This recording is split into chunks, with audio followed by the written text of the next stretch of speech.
Hi, Lewis. Thank you so much for coming on the show and making the time for this. Yeah, of course. Thanks for having me. I feel like it's been a long time coming, so I'm glad to come on. Yeah, for sure. We've been trying to schedule this for a long time. Um, so, for those who perhaps are living under a rock, who don't know you, you are an e-commerce SEO strategist, a freelancer who run his own business, and you happen to work within this e-commerce realm, which is huge for organic search. So, yeah, I just wanted to have this chat with you, have tons of things that I want to explore in this call. So why don't we just get into it? Absolutely. Let's do it. Let's deep dive. Awesome. Sounds good. So I want to start with your experience working with different sizes of companies. So you've worked with tons of e-commerce brands as an SEO strategist. You've experienced various industries and have taken both small and big projects on for organic growth. Um, I want to understand, how does the SEO strategy for a large e-commerce business differ than that of a small one? Are there some specific elements of the organic growth playbook that you've seen playing out differently based on the size of the e-commerce business that you're working with? Absolutely, yeah. So when you're working with an enterprise business, a global brand, for example, the the field completely changes. So obviously the goal is still to maximize, transactional traffic to get sales. However, you're dealing with teams, you're dealing with resource allocation, and your actions are really limited. So as an SEO, you provide changes that's going to make a big impact. However, the team can't always manage them changes. So what you'll find with enterprise brands is like the developers will be really, really struggling in workload. Everything has to go through like chief marketing officer. It has to be verified at different levels. So it's as an SEO, you have to have experience to recommend changes that's going to have an impact, because you can't go like with a smaller brand. You have that flexibility to go in and out, make changes, to put new content up, to put new landing pages.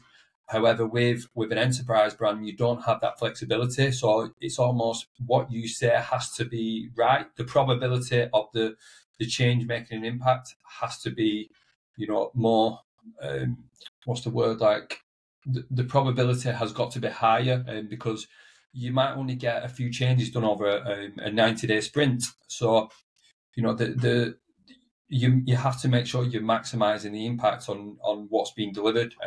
With smaller brands, you're completely agile. What you'll find with smaller brands is, they might say, right, come in, yeah, make changes. Every brand's at a stage where they'll have resources, or they won't.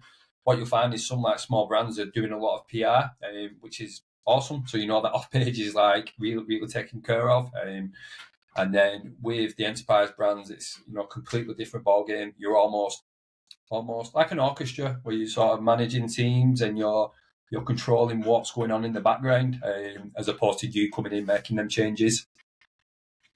Right. So one thing that you mentioned there, when it comes to the difference, the big difference, at least what I've noted, is agility, right, between these two different sizes of companies. Is Would you say the fact that there are, normally speaking, for bigger brands, more people involved in the leadership driving the entire project, and you have to get a lot of buy-in in order to make those changes, a factor that limits that agility? Absolutely, yeah. So it's having that buy-in, and what you'll find is, when you grow with a brand, especially an enterprise brand, you get more sort of trust. It's trust building with the team. But if you come into, for example, if I went into Nike today, and I started trying to call shots saying X, Y, and Z needs changing, we need this doing, this is an issue, and I start firing all these different changes, the teams, they're going to get annoyed, and they're going to be like, what's this guy on about?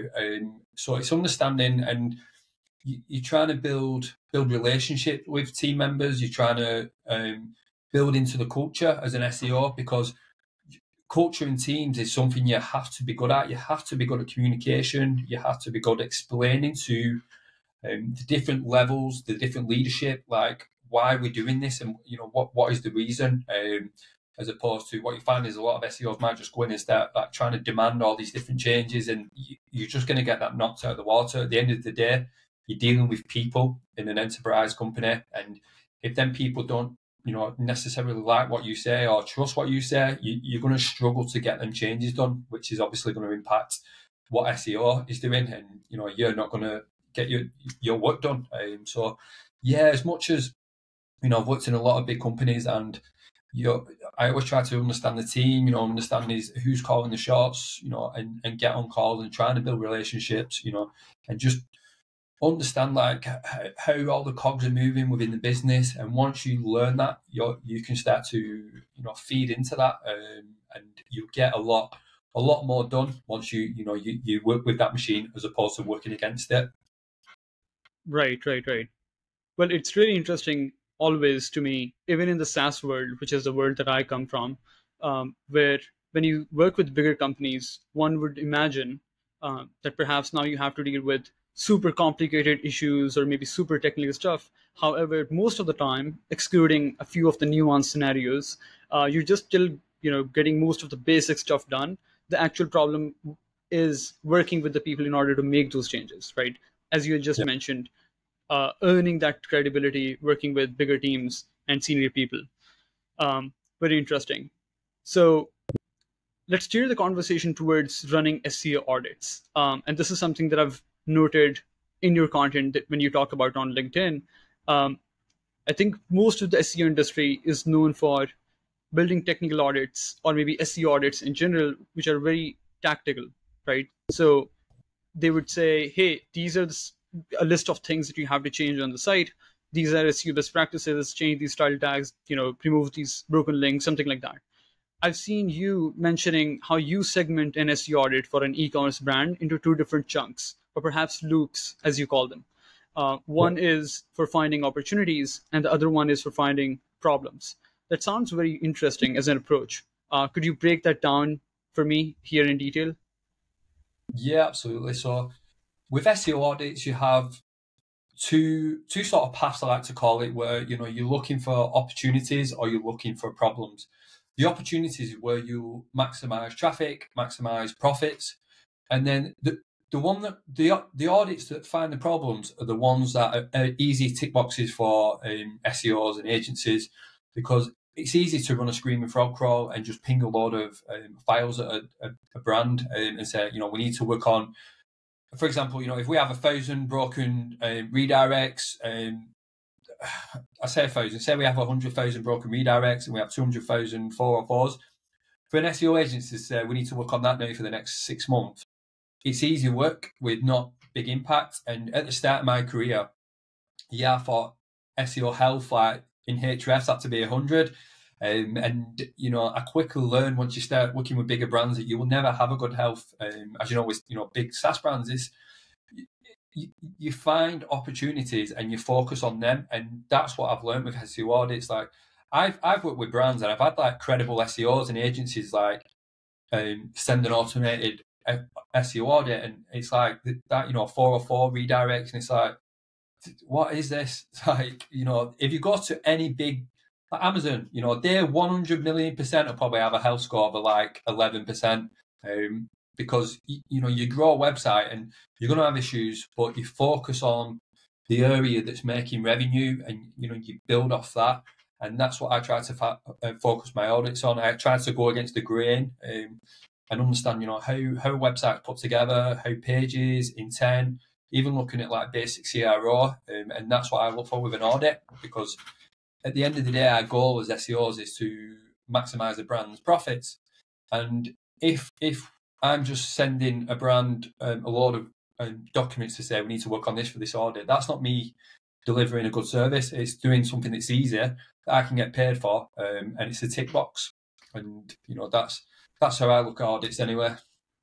Yeah, totally. I think most of the tactical recommendations, they just come as what I call, this checkbox SEO or checkbox marketing. Hey, you do these bunch of things, but then when you're in the field, when you have a lot of experience, when you've done hands-on work, let it be within e-commerce or maybe SaaS or any other vertical, you just know what are the rules to follow, and you also know what rules you can break, right? Exactly as Yeah. you mentioned, for bigger companies, they would be driving tons and tons of revenue and traffic from Google. At the same time, if you just use a tool like Screaming Frog or Ahrefs Site Audit, the health score would be like awful, right? So yeah, really interesting. How do you think of prioritization when you're doing audits? So you're finding all of these opportunities, you're finding all of these problems. Uh, how do you decide what things you have to work on priority? What are the biggest problems that I have to solve? What is one or two elements that you're looking at when you're saying, hey, this is important, this is not? Yeah, so always go off of maximum impact and priority. So what changes can we make now over the next, if we break it up into 30-day sprints, over the next 90 days, what changes can we make that's going to have the biggest impact? And when you work with so many e-commerce stores, you sort of see patterns on what changes will impact and what changes won't. So yeah, I always try to do it off a priority basis, whether it's a new client, whether I've been working with the brand for a while, and the opportunities are the ones that usually drive the traffic and increase the profits. And I'm not saying ignore 404 pages or ignore redirect chains, because it's still, what you find is like, oh, we've got really bad redirect chains. So yeah, if that's impact crawling and our money pages are not being crawled, and yeah, we might fix that. So it's understanding, like looking for them changes. Like I'll just use my check sheet, and what I see, it's almost like second nature. When I crawl a website and I can see the data, I can sort of know what's going to have an impact and what won't. But I'll just go through my check sheet and then work from that. And if I find something will have an impact, then it's right. We need to work on this. This is a priority. This is going to help the brand. Let's focus on this over the next 30 days.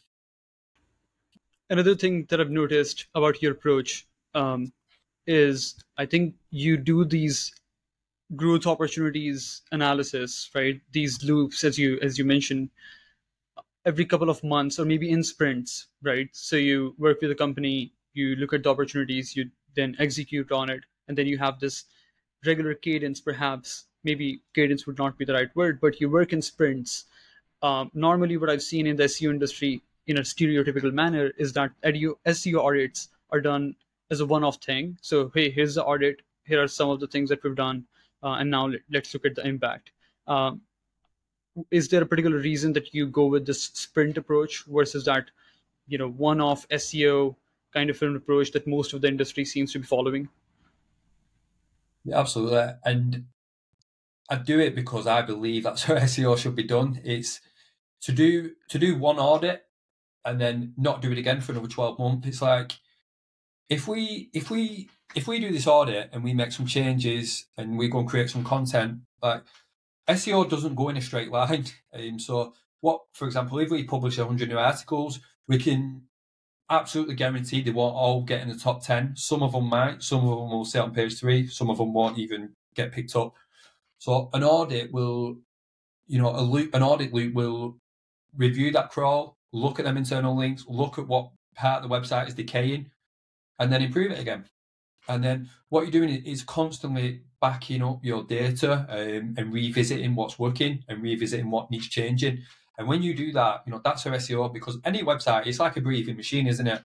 And when you're doing regular loops to audit pages, audit crawls, you're constantly looking for opportunities, and that's how you'll get that step by step growth, as opposed to, we did an audit 12 months ago. Okay, cool. Do you know how your website looked 6 months ago? Like, no idea.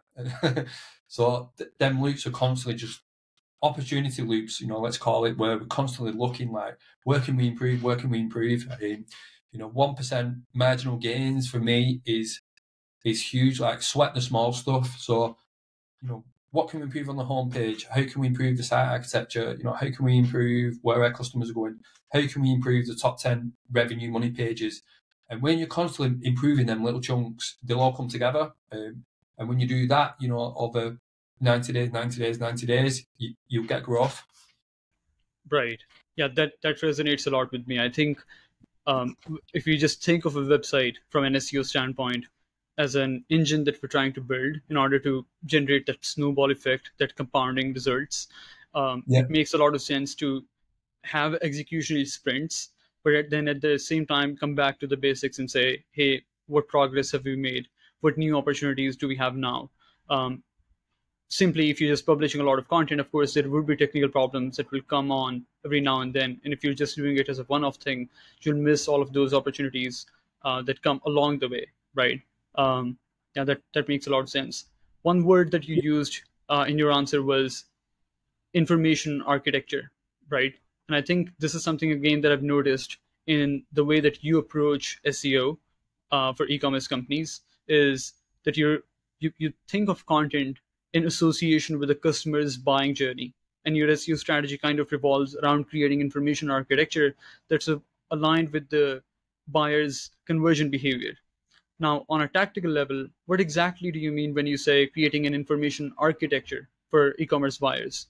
And it would be amazing if you can unpack this, help me understand this on a fundamental level by giving an example of, let's say, someone who's trying to build a brand new e-commerce site. They're trying to think of all of the content that they need to put on if they have objective to grow it with organic search. So how would you think of building that architecture of information that aligns with the customer journey for a company that is just starting out? Information architecture is huge, and it's not often spoke about enough. For me, with SEOs, I like to so I crawl site, and when we look at a web page, we see that one-on-one. We see a web page. Information architecture is understanding how a website's put together. It's understanding how users interact with that, and how search engines interact with that. When you're taking a small service-based business, you have your silo, you have your pillar, and then your subtopics off that. When you're building an e-commerce store, you're trying to understand the customer journey, with your collection pages, with your products, and as that grows, brands sort of lose how them pages are put together, and then they'll publish articles, and again they'll sort of say we publish 200 articles over the next 12 months, and then when a brand looks at that, they have no idea which pages link to which, or how, if you was to put all them pages together on a table and draw relationships, how are them relationships put together. And good SEO is understanding how we can improve that, and how we can build relationships through pages and build content funnels. Understand. I've got a huge case study that I need to publish soon, which is a new Shopify store, and the traction has been insane because I've just built an information architecture that covers the intent of pages. So what you're trying to do is build intent. It's when you go to Google and you search a topic and you have all these sub-intents, what Google's trying to send you down, that's, it's an information journey, and that's what information architecture is. It's understanding how a website is compiled together. And when you look at an enterprise website, they're usually out of control. And that's where you start to almost trying to put the information together from what's making revenue with pages, and then build off that. Because what you'll find is a lot of the store won't get crawled. So you have information there that's sort of redundant and decaying. And it's improving that to help the store rank, to get your money pages crawled, to help customers. And yeah, that's what's important for me. And what you'll find is brands that have authority, or not even authority, do it really well. You'll do really well with SEO and organic search, because as long as the pages are good, the quality of your page, that architecture will support that SEO campaign. And if you get that right, it's a game changer for a brand. So yeah, it's something I always look at, and it's something that's why I mentioned with audit loops, because you're trying to improve the architecture continuously. And when you're pushing new pages, e-commerce stores, they'll remove pages, they'll push new products, remove collections, and that's constantly changing. So your job as an SEO is to manage that. That's why I do them audit loops, to control the architecture. You're trying to control the website, because if you leave it, it just gets out of control. You go to Google Search Console, and you just have all of these errors, pages crawled, not indexed. So that's what good architecture is. Imagine Amazon, imagine their architecture, it would be insane.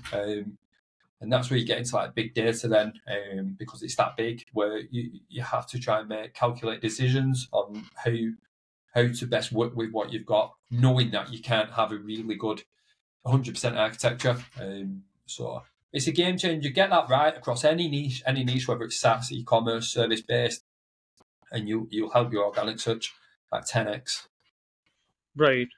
And how do you, if for example, someone is starting, you know, a brand new e-commerce business and they don't understand that architecture really well, how would you say one can get started in trying to plan out that initial content? Should they start with money pages first?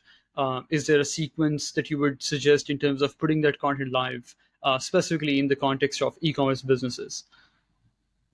Yeah, so if it was a new e-commerce brand, a few steps I followed. The number one is to maximize the quality of your product pages. What you'll find in any niche is most of your competitors will just have blank product pages, very, very, to the bone. So improve that, like trying to maximize the user experience on your product page. Make it if a user lands on that, are they getting all the information? Is it rich? Is the content there? Is the media video? And from that, then you look at, right, what pages are holding these, the collection pages.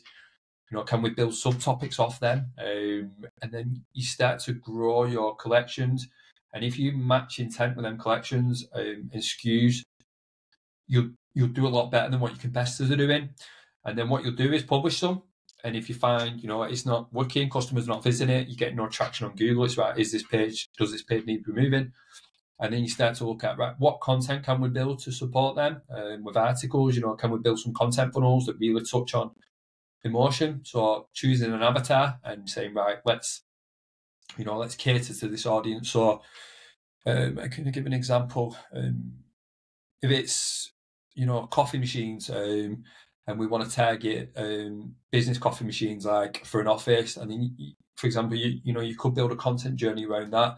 And understand what businesses are searching for around that, and then you can look at off page, but with an e-commerce store, there's so much you can do on page with your collections, your SKUs, and your articles. So I'd look at, I'd crawl competitors, look at what's doing well for them, where they're gaining traffic, and look at where can we improve? Can we improve the product pages from our competitors? Yes. Let's improve that. Can we improve the navigation? Yes, let's improve that. Can we improve the intent sections on the homepage? Let's improve that. Can we build social proof faster than what these guys are doing? And it's being creative outside the box. So, like, how can we get 1,000 customer reviews over the next 90 days? And there is ways to do it organically. So it's thinking outside the box and saying, right, how can we be the best in this niche? And it's, if you do better than what the competitors are doing, just a little bit in all areas, that's how you will grow a brand. Right. I think competitor analysis for sure is perhaps one of the most fundamental ways to kickstart your SEO journey, especially when you haven't been into the trenches for so long, right? So it's just one of the best ways to figure out what's working for the competitors, exactly as just mentioned. And then maybe you can plan out that initial phase of content that you want to put out on the site based on that. And then from there on, maybe you can build on your own strategy based on your own insights. You talked about having this architecture in association with the customer journeys in general. Now, I really want to understand, when it comes to driving an SEO strategy that is focused on customers, how does that look like within the e-commerce business? Because I'll give you an example, right? In the SaaS industry, we have customers with really long sales cycles, right? There are multiple teams involved. There's a whole buying committee involved whenever they're buying a product in the B2B space. However, when it comes to e-commerce businesses, specifically for lower ticket items, I believe it wouldn't be that complicated, right? The customer journey would still not be linear, but perhaps less complicated compared to a vertical like B2B. So In B2B SaaS, we would simply get on calls with the customers, try to interview them, maybe try to interview our sales team in order to understand what are the pain points of our customers, right? How does that look like within the e-commerce sector? Because there's typically not a sales team involved. And then customers also don't have big buying committees involved, right? Like there are no VP of marketing who's going to then check with their marketing director or their manager, right, before they make a purchase decision. Maybe they're just looking for a boxing glove pair or maybe a coffee mug. How do you collect those customer insights if you don't have your teams that you can talk to or the customers that you can interview? Absolutely. So this is where I'm helping a minute build a new Shopify brand, and it goes back to marketing and brand building. So if me and you start a Shopify store today and we put a coffee mug on there, some coffee mugs, homepage collection page, and some SKUs, we can almost guarantee we'll not do well with it, okay, because we've no brand supporting it.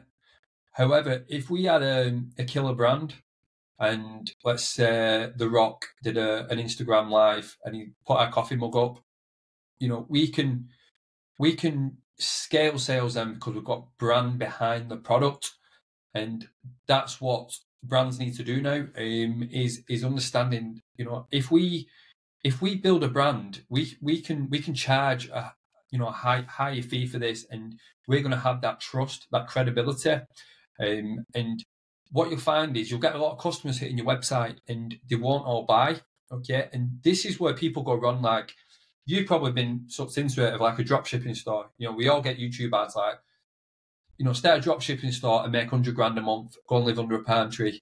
And, I've done it in the past where it's, oh, perfect. But what you'll find is you're not getting repeat purchases then because you've not got a brand.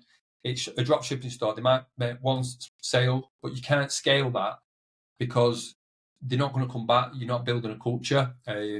So building a culture that when a customer hits your website, that's how you'll get the purchase. That's how they'll go into your funnel, and that's how you'll get that repeat purchase. So what you find is like social proof and brand will almost be that salesperson for you.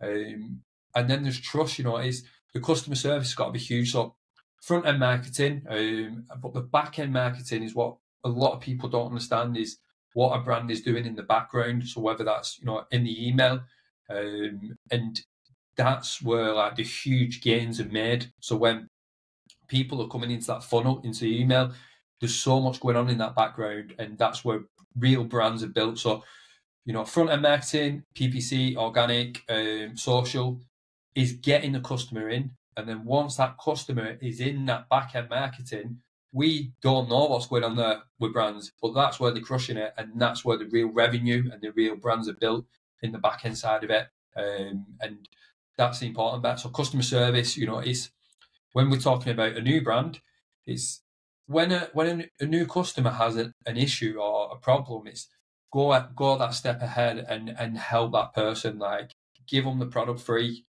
just get them in, and build a community like that. You're trying to maximize your culture. You're trying to maximize people in your back end marketing. And the more you do that, the more revenue you'll make. With a drop shipping store, for example, I'll go back to that. You're not doing that because you're not doing back end marketing really, and you're not really building a culture. There's no customer service team. So you lose all that. That's why they're not sustainable. However, like for a brand to do it, that's how they crush it. Cool. So what you're saying is, if I were to summarize this, is if you perhaps it's more along the lines of just running a good e-commerce business in general, building a brand, rather than more SEO focused items that you can work on, right? So if you just provide good customer service and you have a repeatable customer inflow, then over time you can learn about them and then fuel that within the SEO strategy. Would that be the right way to think about this? With organic search, you still so we could rank for, again, if me and you built a Shopify store, coffee mugs, we can still rank that store and we can drive traffic to it. But the goal with SEO, so you run 5 SEO campaigns with different SEO agencies. One will just focus on our blogs and get blog traffic. What we're trying to do is understand the customers coming in. So what we might find is It might be people that do yoga is the bulk of our audience. We want coffee cups. So we'll build a journey around that, and trying to make a website for that. So it's understanding who our target market is for SEO, and then we build traction with that. So we cater our architecture to that. We optimize SKUs for that. The CROs tweet for yoga. People type in yoga that want a coffee cup. And that's how you build a revenue machine. It's understanding who your target market is with SEO, because as that traffic starts to pour in, you start to understand, who it is. The bulk of your audience, whether that's 25 to 35-year-olds, predominantly female. And then you can start to really fine tune your SEO. And again, it goes back to them audit loops. We've realised our target market, the bulk of them is X, Y, and Z. So we need to tweak our strategy and cater to that. Got it. Awesome. Sounds good. Cool. So I think one important facet of building an SEO strategy and growing organic search revenue in general is conversion rate optimization, right? Perhaps it's important across all verticals, but when I just think about e-commerce compared to other verticals, I feel like it's a really good and strong growth lever, right? Like again, for B2B buyers, if you just change a banner or something like that, right, it's not going to make a big difference, simply because there are so many folks involved and the ticket size overall is big. But for e-commerce, it might be a really strong way to pull more out of the same level of traffic.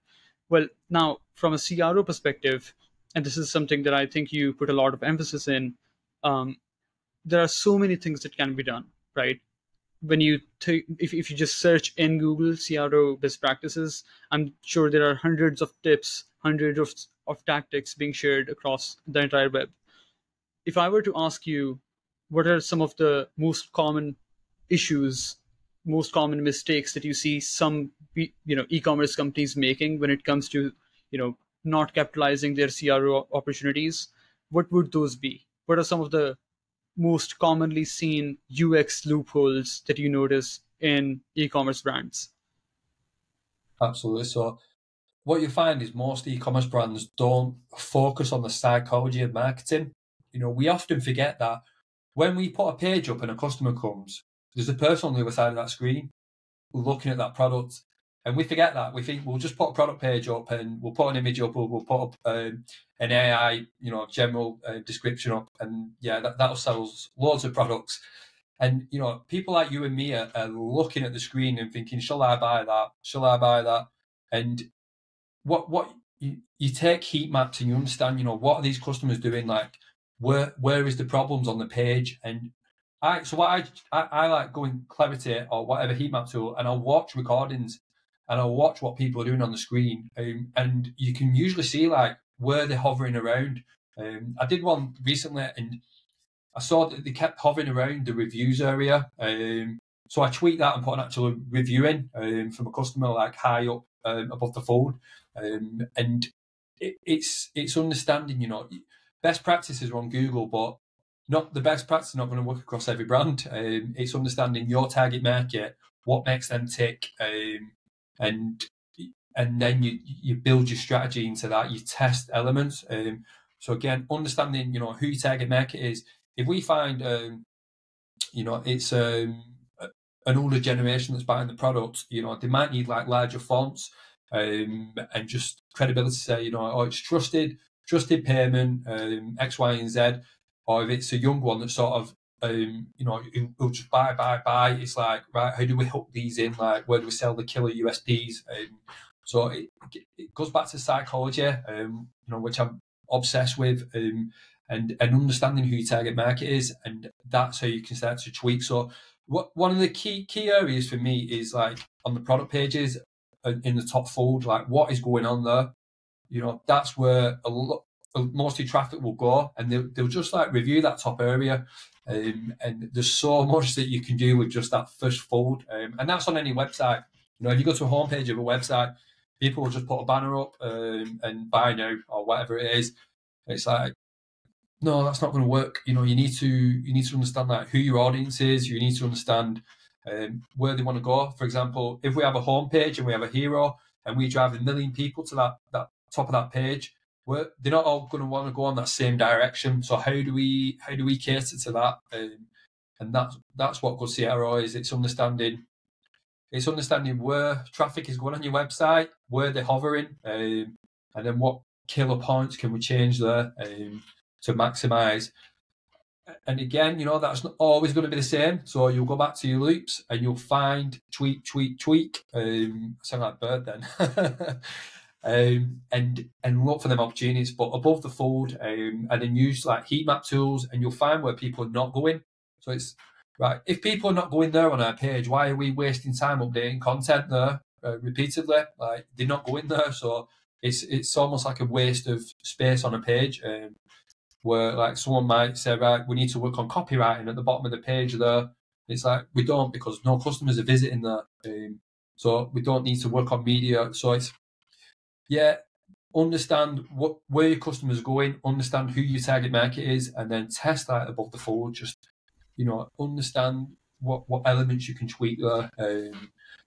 You're trying to get your customer to buy, but and then you want them in that back end funnel, and you want them to become repeat buyers.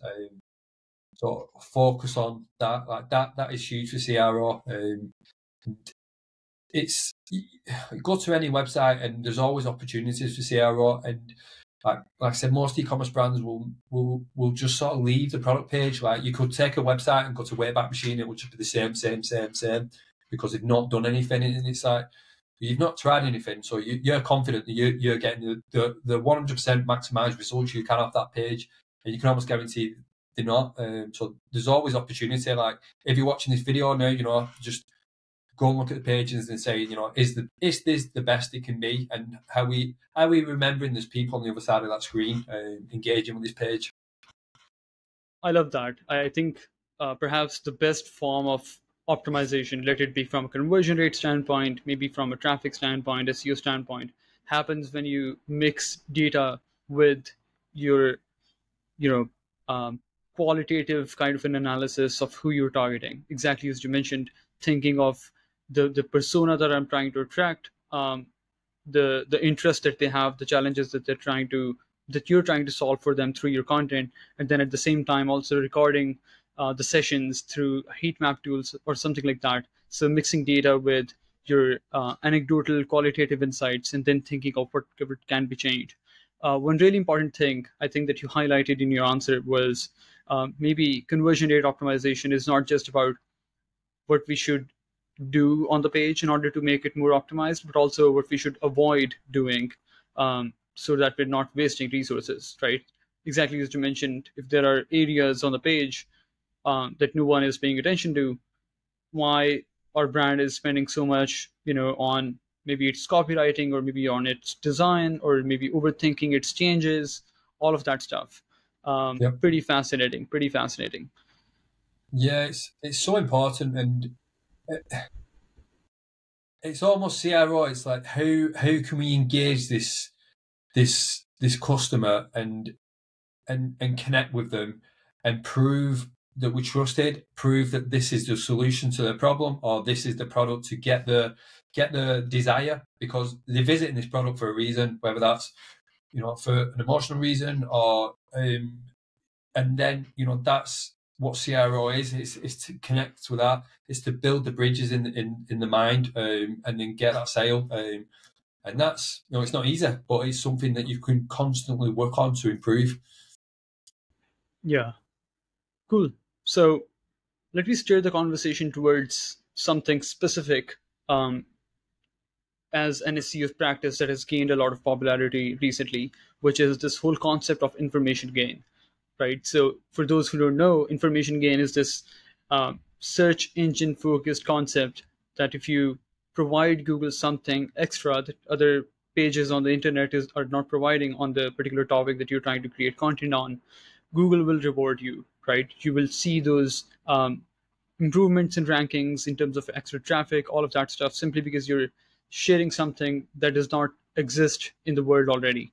It can be something maybe in the form of an extra tip, something new, maybe backed by your own research, maybe backed by your own data, something like that. Now, you've talked about this, right? And many other folks also talk about leveraging information gain in order to benefit from an organic search perspective. I see that happening pretty well in the B2B space now, right? Where we have, for example, one common practice is content folks will get in touch with subject matter experts and try to extract information driven by actual subject matter expertise rather than just regurgitating the same content that they're finding on Google, right? But that's on the B2B end that I'm seeing, what I'm observing. How does that apply to e-commerce when you're thinking of an e-commerce focused SEO strategy? The reason why I'm asking this is because in my mind, this is just sparking from my own curiosity.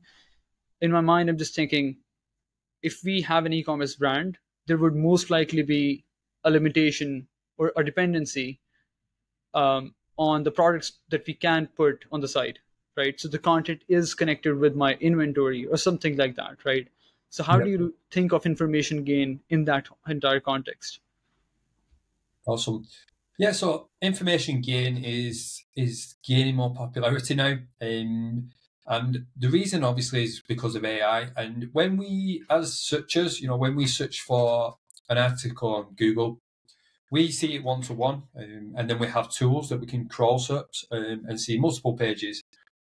We forget like Google is seeing the web. Their algorithm is seeing the web. So if they have 1,000 pages, they on things to do in New York, their algorithm will pick up constant patterns. Someone creates a new article, it falls into that same pattern. And then when you're creating new content, you stand out in the algorithm where it's like fresh data. And Google is a maths. It's a maths machine.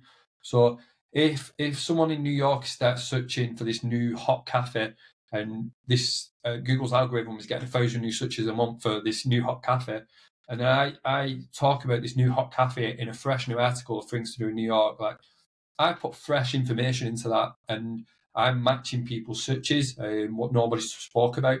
So all of a sudden, if we look at Google's sort of, it's not a viral topic, but like new viral data, I'm catching that, and that's why like news articles will pop when new data, because from the caffeine algorithm, where Google wants articles to talk about fresh data, and they'll fly up to the top because Google needs to provide that for searches, and that's how information gain works. And then for e-commerce, when you're creating, I almost, from an article standpoint, you're doing it by building in new customer journeys with articles and talking about fresh information. But I almost look at a reverse way of how we put them pages together. So from an information gain, it's almost an architectural gain, like how we make a fresh website that's not like any out there, that provides a unique customer service.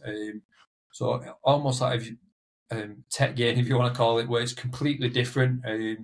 But yeah, from informational, it's funnels that are new. I don't want to be going and regurgitating the same content. That might work. You might get to the top of Google off that. But if you're creating unique content and you know who your target market is, you're creating something new, and you're connecting searches, like you're connecting Google's mass of what's being searched. So again, we'll go back to the yoga students that want a coffee cup. Like if we talk about coffee cups, we talk about yoga, we talk about barley, where coffee is really popular, and all of a sudden, we're building topics that are completely fresh that no one's spoken about and of value, and that's how really good content is created. Because it's easy to use AI and regurgitate the same patterns, and it's easy to just go write and regurgitate the same patterns. But when I work with writers now, I'll tell them to put something into the article that's new. Try not to just talk about what's already in them top 10 positions in Google. Go and look at TikTok information, go and look at Reddit, go and look at all the different tools, different news, look at what's trending, use Google Trends, and trying to create a piece of value that's new. So that's how I'd look at information gain. Obviously, there's a lot of thoughts with information gain on how Google uses it, but to keep it simple, just build something of value that's new, that no one else has done. And if you can provide the most value on a new topic, why shouldn't you be at the top of Google for that? Right. So a really interesting thing that you just mentioned is perhaps to think about information gain on not just on a page level, but maybe on a website level, on a domain level, right? So Absolutely. thinking of how can I put my website into a position where it's one of a kind in its industry, in this entire sector that I'm trying to, outrank the competitors in, right? Yeah, absolutely. Google might struggle they do, don't they, on a page level. So if we're creating an AI article on a page level, they might not pick that up. But I've just took on a new client now, and they published 2,500 AI articles because they were told to do so, and it's had zero traction. Now, there's a reason it's had zero traction, because Google's realised the pattern of it is just all AI. Like if they'd have said to me and you two go in a room for the next 3 months and write out these articles. They have to be good articles. They have to be fresh, of value. They might have got more traction than what they did with that, and you can probably guarantee they would have done. But on a page level, Google struggles. But on a website whole, Google's crawling that, and again, their algorithm and their math is insane. It's something that none of us can sort of describe how it works. We can read patterns and say, yeah, this pattern works like this pattern works like that, but we can't guarantee that that's how it works under their algorithm. And when it's crawling the web, a website, the internet, it's picking up patterns. And if you publish like mass publish AI, then patterns are on other pages across the internet. And we don't see that because we can only see like one-to-one or use tools. But their algorithm, 100% a website level, you can soon get lasered in for cheating. Right. Cool. So I'm thinking when you're working with an e-commerce company, right, that is already very well established. So let's say a brand that has already been driving revenue from organic search, and now they're trying to take it to the next level. So would you think of the strategy in terms of this 80-20 rule? Because I think that applies really well to SEO in general, right? We know that almost 80% of the results are driven by 20% of the traffic. Let it be a blog, let it be an e-commerce store. So do you try to identify what those 20%, what that 20% of the content or the site-wide opportunities are in order to drive that majority of the results? Yep, absolutely. So that's why I like the power of working with large store enterprise brands, because they can flick the switch on search. They have that authority to do that. And it's what can we change that's going to have the biggest impact? And templates is like huge. So a product page template, if we can make a change on that impacts all the other pages positively, it's going to impact every product page on the website. Like, what can we change on that? And then what are we currently on authority for? So, if we take, for an example, Amazon, and we find this sort of the top 7% revenue for them is Bluetooth earphones. That's driving a lot of traffic. It's right. Are we getting the most from that? Can we get an extra 100,000 visitors a month for pages we're missing, or pages that's like sat page 2? Can we optimize the navigation, the architecture again to help them pages rank? And what you'll find is you have the power. So whatever you choose to do, and you do it well, like it will help search and revenue. And that's the beauty of these large brands, where they have all the PR, they have all the SKUs, they have SKU authority, if you want to call it. And it's just making them right changes that's going to have the biggest impact. And that's what's good SEO is, because when we go into a brand, we can sort of say do X, Y, and Z, but it's decision making is what makes someone good at SEO. Like, you can make so many different decisions, but what is going to have the biggest impact, and how can we do it without draining resources? And getting that right is hard, but that's how good SEO will work. Right. Cool. So what that means is what you're trying to find when you're working with bigger brands is what are some of the strongest levers that you can pull. So maybe the products that are driving the most revenue, um, that are driving the most traffic, and then perhaps trying to make the most out of that traffic. So maybe trying to find those user experience loopholes, something that you can update in the navigation, something that you can do differently to get the most out of that traffic because you're already winning from an organic search perspective on those pages. So instead of creating more and more content consistently, you first try to maximize what's already working. Yeah, so that architecture is huge for. If you take, for example, three circles, the biggest one is all the pages. A smaller one is pages being crawled, and then the smallest one overlapping there is pages making revenue. So we've got the biggest circle there, and we've got this big grey area of pages doing nothing. So how do we get them pages doing nothing into pages being crawled, and then that small circle, a bigger circle of pages making revenue, and that's the goal of an enterprise brand. So that's across every website. You you have these three circles. So it's how do we make that smaller circle to generate more revenue? Right, right, right. Yeah, I guess that's perhaps a principle that applies to almost every sector, right? You can Yeah. find those pages that are going to move the needle from a business perspective, and then most of the content, even if it's informational in nature, exists to support that content, right? The money pages that we call them. And by the way, Yeah. I totally love this visual explanation. I can just, in my mind, think of the post that you have actually made, trying to visualize this exact concept, right? The pages that actually move the needle, the pages that are getting crawled, all of that stuff. I Um, bought. I've recently bought a book. I love like visual. I'm a very visual like workflow person, so I like drawing. What's in my mind.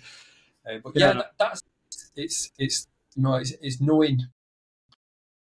I'll give another example. So I work with an enterprise brand, and they wanted to rank for Bluetooth earphones, and I got them on the call, and I said, "Okay, take me to the Bluetooth earphones page," and they couldn't tell me how to do it. So I said, "If you can't find it, the customer definitely can't find it. So what chance? Why should Google be crawling it?" And so that's where information architecture comes into to bring pages closer together to the root, and trying to reduce that click depth of click click click click, because customers don't do that, do they? They don't. As soon as they can't find something, it's you're trying to spoon feed customers and not them to go and look for it, and that's what's important. It's it's building templates that bring in clicks closer together as opposed to randomly trying to find stuff on a large enterprise website. I love that. I love that entire example. Um, if the if the website owner cannot think of that page in terms of accessing it, how exactly Google or maybe other customers are going to find it? Very interesting. Okay, so let me move the conversation towards what I think is currently the biggest topic in the SEO world, right? SGE. We're talking about the search generative experience. Um, Yep. it is being talked about as one of the biggest potential threat to SEO as of now. I'm not sure if that is the case or it will be the case ultimately. Perhaps no one knows at this point. But how are you thinking of SGE? Because whenever we think of having these AI snippets in search, the very initial thought in our mind is that there's going to be a traffic loss. People are going to, and perhaps e-commerce is one of those verticals where people think a lot of the traffic is going to get stolen by Google. People will just stay on the SERP and find their product listings, and then perhaps some of the giants like Amazon or maybe Google itself will, you know, take those product searches away. How do you see smaller companies or maybe even well-established companies trying to fight back against this? How do you think SGE will have an implication on e-commerce as a vertical? How are you planning about this? Yeah. So with SG, I'm sort of like knowing that it's coming, but it's like, is it? And being ready to adapt to it. Like anything, if it happens with Google, we have to adapt to it. But with SGA, I think we're almost you know, for like me and you that's used Google forever, and you know, for people like above 20, we don't just want an AI snippet. You know, we actually enjoy going researching information, where we'll still go into web pages. It's in our DNA. So to say overnight, you know, we'll just look at an AI snippet and say that's our job done. You know, it won't. You know, it won't just get adopted straight away, and that's how I visualize it. They might say, you know, well, they've had, how long have they had feature snippets for? You know, what is the capital of America? And you'll get a feature snippet, so you don't have to click a page. But you know, for general information, if they're looking for, like, again, things to do in New York, and it shows like 10 things in an AI snippet, people are still going to go and visit web pages and try and gather more information, because when we search for something, we don't just generally want one answer. We sort of want to review information and dig deeper into the subject on whatever it is. So, you know, I know it might come in, but feature snippets have been around for years. And with e-commerce, we have to understand that Google is still a business, and for Google to just try and put everything into that SGE, they'll kill their revenue model, because they still need organic listings, and they still need to put businesses at the top for ads, because that's how they make the money, through, you know, paid advertising.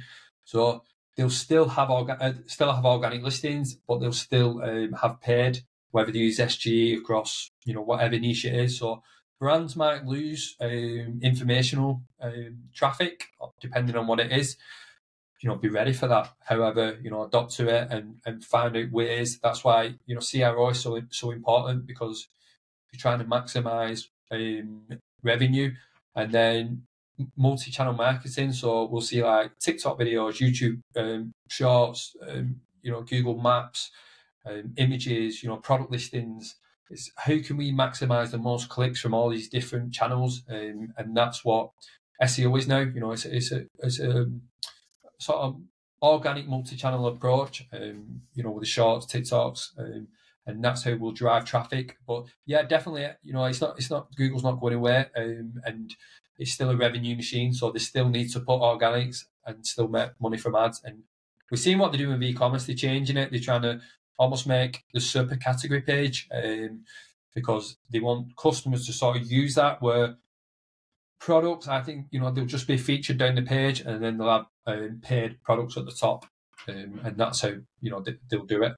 Yeah. Very interesting. I think my take on this is pretty similar. I think even if Google rolls out all of these changes within the e-commerce sector, or perhaps in any other sector, the buyer behavior and the adoption of those changes taken on by the searcher will take some time, even if it eventually happens, right? So it's not like, hey, Google has added these product listings, I'll suddenly start buying from Google.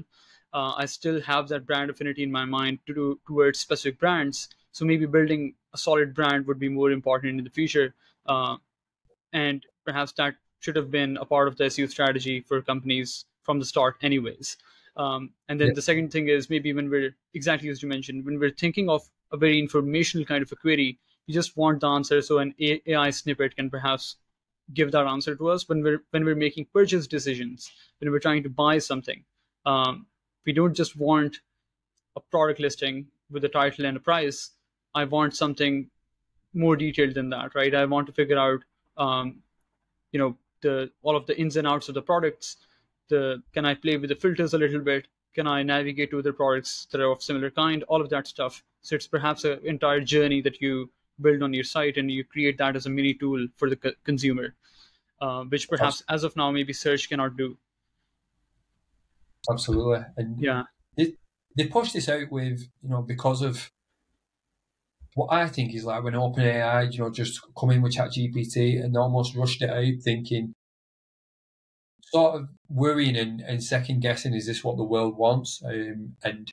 And produced SGE because of that. It's like, you know, we have feature snippets, and is SGE really what the world wants at the top of Google, or are we doing that because other AI tools have done this and produced answers with AI? So, you know, it's questionable, isn't it? But I know for certain I wasn't bothered about SGE, and you know, people I asked, they sort of said, yeah, it is what it is. Like, it's not something I said I really wanted on Google. Like, it's just it's not a feature with, what a great idea. Like, Yeah, true. And I can say the same. I think I have a very similar sentiment. And in fact, the folks that I've talked to about this also share a similar view, which is it feels like a very reactive move from Google, right? Just trying yeah, to fight against OpenAI or ChatGPT and trying to protect their share. Well, let's see how it goes. Perhaps as of now, there's not a lot of data that we have, but it's very interesting how it will finally play out and how it will, if at all, changes the dynamics of search as a whole.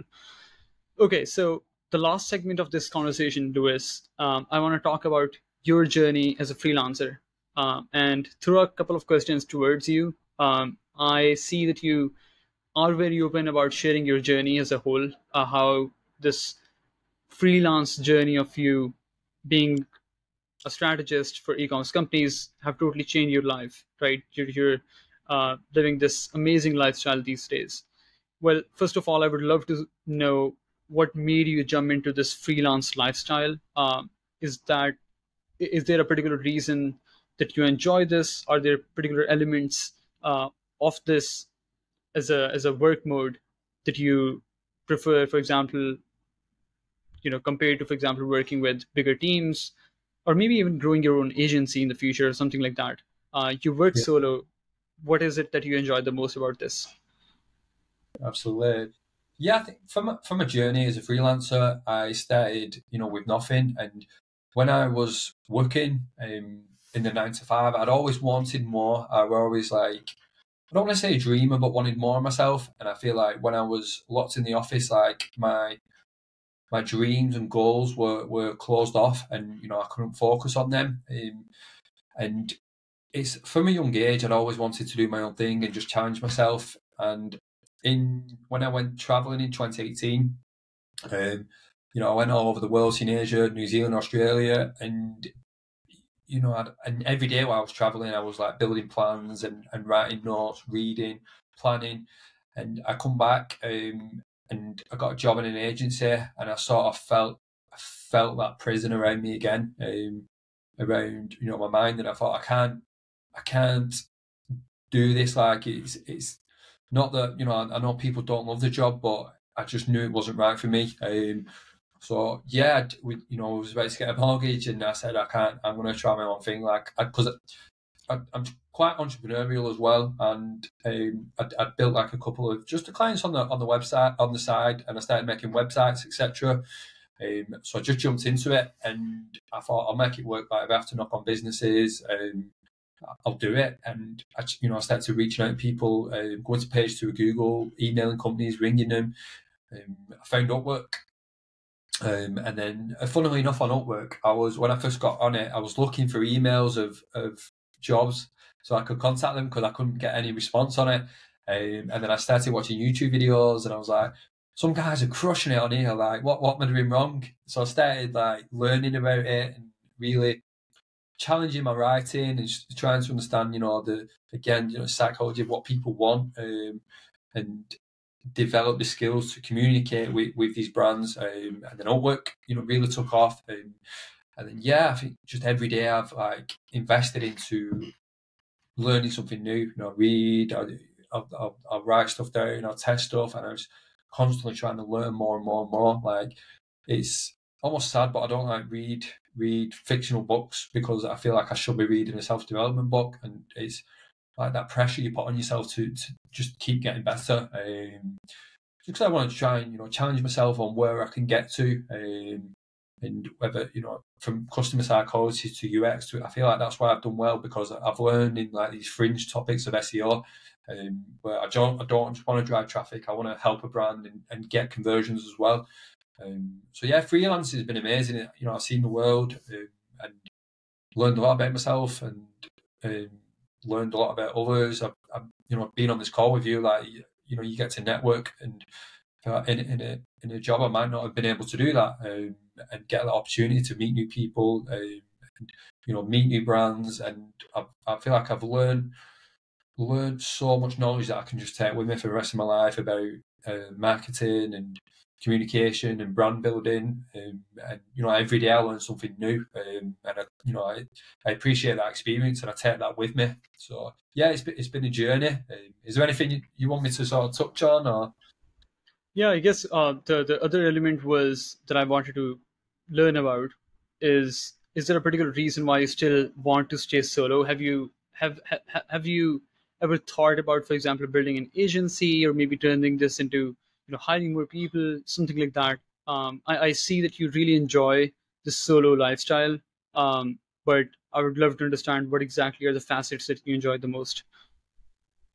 Yeah, I'll be honest. When I started, my dream was to build this big agency. Like I was watching YouTube videos, and I thought, yeah, this is definitely me. Coming to the office, big team, and yeah, I got obsessed with it. And then, I sat down and sort of thought about it, spoke to people. I spoke to business owners, and I got advised against it. I got advised, what are your goals like? Why build an agency? And the first one is obviously cash, and the bigger the agency, the more cash. So sort of, no, I enjoy doing what I'm doing. I'm enjoying the journey I'm on. I feel like I'm at that stage now where the knowledge is like just coming in so fast, and I'm learning so much. And I'm like, if I build an agency now, I sort of take away what I'm doing. I won't be working on, learning about UX and brand building. My sole focus will be building this big agency, and building my own team. So it takes away everything that I'm enjoying, and I just feel like I've 10x what I could have done, if I'd have built an agency. Yeah, I'd have been proud of that team, and I'd been proud of what I've done. But in terms of like what I've achieved and what I've managed to do so far, but who knows one day. But yeah, right now I just don't feel like it's the path I want to take. I'm enjoying doing what I do. I do a lot on Yeah. my own personal branding, and I feel like I've done that a lot better than what I could have done if I'd have just been stressed and building an agency. Because yeah, I've worked. I'm not an agency, but I've worked with the cap of brands I've worked with is like some of the best in the world, and it's just building your experience for that. And I don't need an agency to do that. So I make good revenue on my own, and it's enough to live the life I want to live at the moment. Yeah, no, for sure. I think you're totally crushing it, man. We see on LinkedIn the journey that you've all gone through.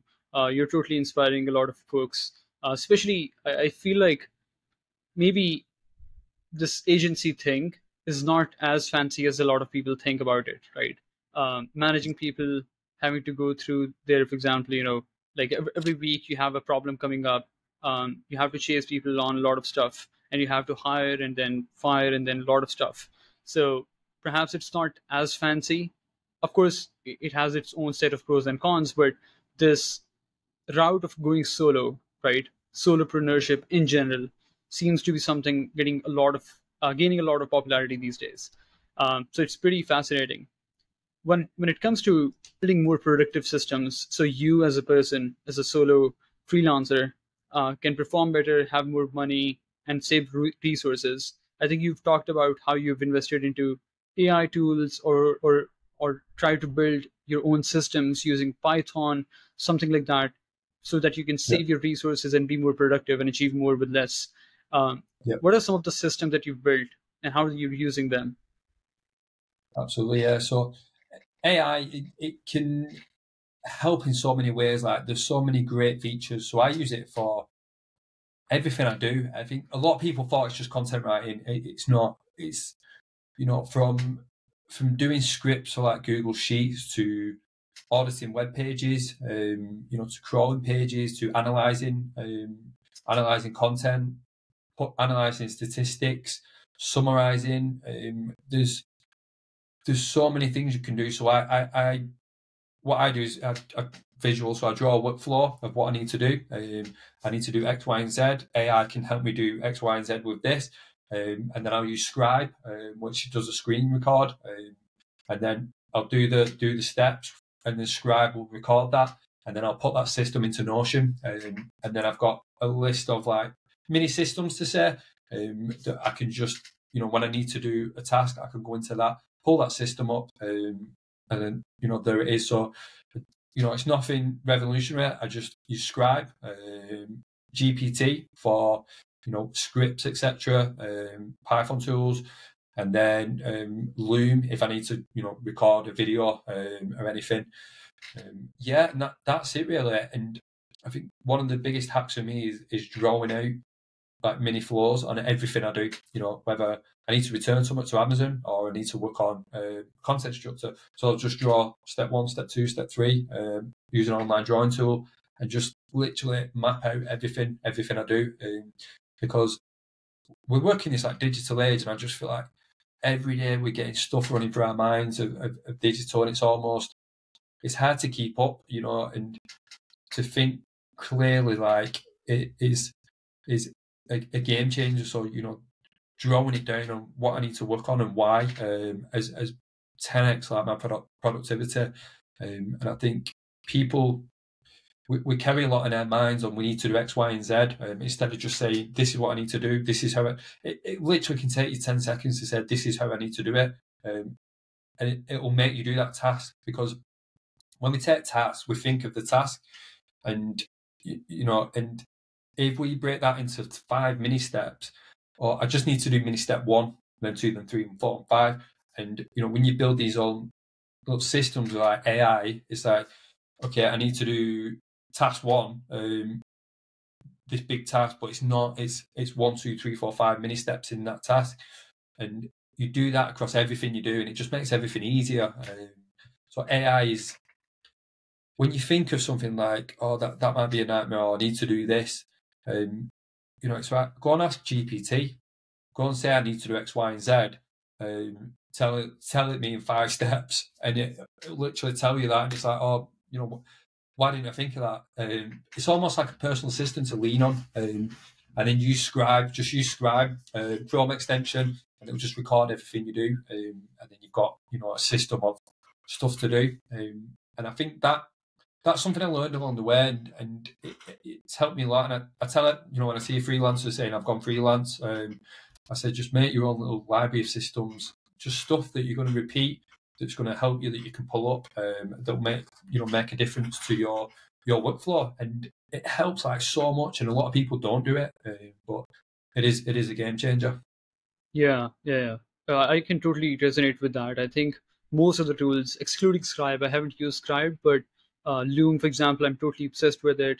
Cannot live without it, perhaps, in my like a big fan of this async communication overall, and also documenting the processes. And Loom plays a really big role.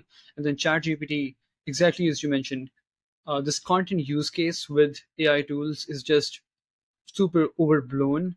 But the actual use case, in my opinion, the strongest one, is actually creating Google Sheet scripts, right? Like you can create almost anything, automate almost anything, if you can put it into a sheet, and then just ask ChatGPT to create a script based on whatever outcome you're trying to achieve. So I remember at Flying Cat, the previous agency that I was working at, I would build a lot of systems. Just think of, hey, this is something that we've done in Google Sheets. Can we spend less time on it next time? Can we write a script and then put it into the spreadsheet, turn that into a template, so that anytime we do it in the future, we just, instead of spending four hours again setting up the whole thing, we just spend 15 to 30 minutes. And that has been like game changing for the agency. But I think this spreadsheets use case with AI tools is something that is not getting a lot of credit or not a lot of popularity these days. Honestly, like it's mind blowing. The stuff you can ask it with Google Sheets to say, I need to do X, Y, and Z, and it just comes up to say, here's what you need to do, and it's like, oh man, I wish I had that. Like this feature years ago. Yeah, for sure. It's mind blowing, totally. Okay, so the last thing that I want to touch upon before we wrap this up is something on a personal level. So you've completely turned your life around with a 180-degree twist. You've publicly talked about this amazing transformation that you've made to yourself. I would love to explore how you would talk to your younger self if you had the chance to at this stage. So knowing what you know now, with all of the accomplishments that you have under your belt, everything that you've achieved so far, how would you advise? What is maybe a single piece of advice that you would give to maybe 20, 25-year-old Lewis today in 2024? Absolutely. Good question to life-changing advice to myself when I was younger. I'd say enjoy the journey and try and understand that you're building, and you're building step by step. I remember being younger, like having nothing, and you sort of want all these bigger things, and you get stressed out about it, and you see other winners to say, and it's understanding that life's a journey, and you learn, you learn something new each day, and you set many goals, and as long as you keep climbing, you're going to hit hurdles, but if you set these mini goals, and you just keep climbing a bit each month, each year, and just keep trying to get better and better, I think it'll make the journey so much easier instead of trying to focus on, I want to be free, I want to have this money, I want to live this life, I want to go and see the world, I need to have all this cash for this. It's just like learn, build knowledge. I feel like knowledge is so much power, and the more you can invest into like a niche topic and really become an expert in that, the money is a byproduct. It's like learn a topic and learn to help others, bring value, and that's what I tell myself. It's just try to get better, each day. Like you don't have to chase these big, huge wins. The only person you're going against is you. You in the mirror, and as long as you're better than you was yesterday, last week, you'll keep growing. Life's a journey, and we can't just always compare ourselves to others. And it gets harder and harder with social media, and I feel sorry for like the younger generation now that are so lasered in on these big celebrities with the cars and the houses, and it's like that's not happiness. Happiness is understanding what you want to do, and your journey, and I've learned material stuff is not happiness. It comes from within. I've had days when I was broke, but I was happy, and that's focus on being happy and focus on getting better one day at a time. Never compare yourself, and I think that's what I would 100% tell anyone now. You do not need to focus on materialistic things, or just focus on getting better yourself, and focus on being happy. Yeah, for sure. I guess at a younger age, it's hard to believe that materialistic things are not going to actually move the happiness needle in your life. But then ultimately, most of the folks, once they've achieved something, they come back to the same conclusion. But it's perhaps something that you only understand later on in your journey when you've actually, walked the walk by yourself. Okay, awesome. This has been amazing, Lewis. Thank you so much for your time. Totally loved the conversation. I love the fact that we were able to pull so many threads in such a short time. Talked about SEO, e-commerce, and then also your personal journey so far as a freelancer. How can people get in touch with you? What is the best way to connect with you and follow your content? LinkedIn, my goal is to push YouTube more this year, but LinkedIn, very active on there. I try to post every day, and just try and share snippets of value on my journey in helping brands. So yeah, connect with me. I love connecting people. I love trying to help others. And if I get a lot of messages on there, but if I can engage with you, I 100% will. If I can help your journey just a little bit, I will. Awesome. Well, thank you so much again, and I'll see you on LinkedIn. Awesome. Thanks, Usman. It's always a pleasure.